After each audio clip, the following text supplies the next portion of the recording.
Alors qu'est-ce que le développement durable? Bon, je pense que ça c'est une notion que vous entendez parler depuis très très longtemps.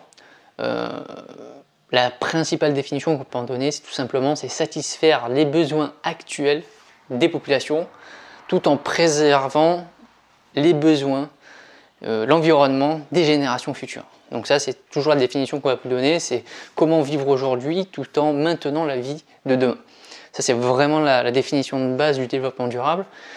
Il y a plusieurs fondements qui ont accéléré cette vision du développement durable, puisque auparavant ce n'était pas forcément quelque chose qui était prioritaire.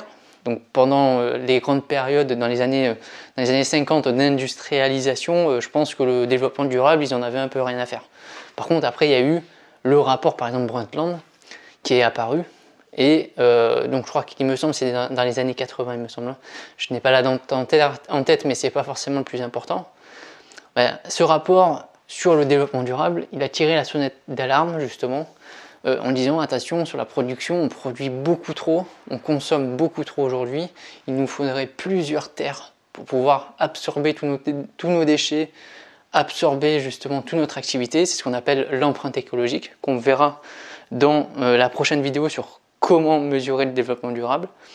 Et donc ce rapport Brundtland, il a tiré cette sonnette d'alarme sur notre économie, sur notre façon de consommer. Il a défini ce que c'était le développement durable, il a défini les différents piliers du développement durable qui sont juste à côté.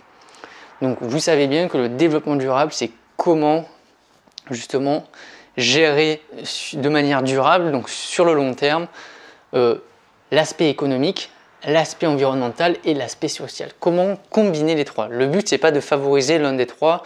Souvent on pense développement durable, on dit c'est que l'écologie, l'environnement.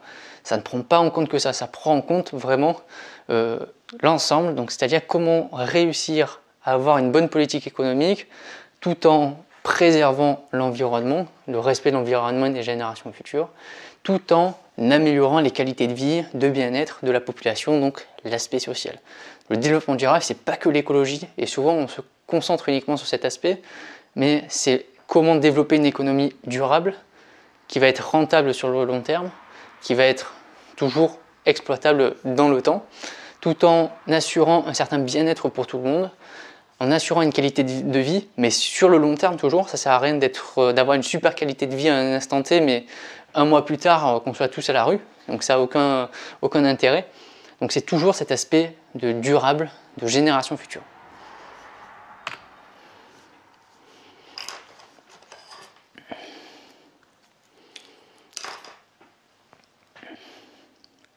Alors comment est-ce qu'on va pouvoir mesurer le développement durable? Il y a deux principaux indicateurs qu'on va voir aujourd'hui dans cette vidéo. C'est déjà l'empreinte écologique. Donc j'ai déjà eu l'occasion d'en parler dans la précédente vidéo sur les fondements du développement durable. L'empreinte écologique, c'est tout simplement une superficie en mètres carrés qui va nous permettre de produire nos ressources et de traiter nos déchets, puisque quand on produit aussi des ressources, on va émettre des déchets. Ça peut être bien sûr du gaz carbonique, ça peut être des emballages, parce que forcément quand on consomme quelque chose,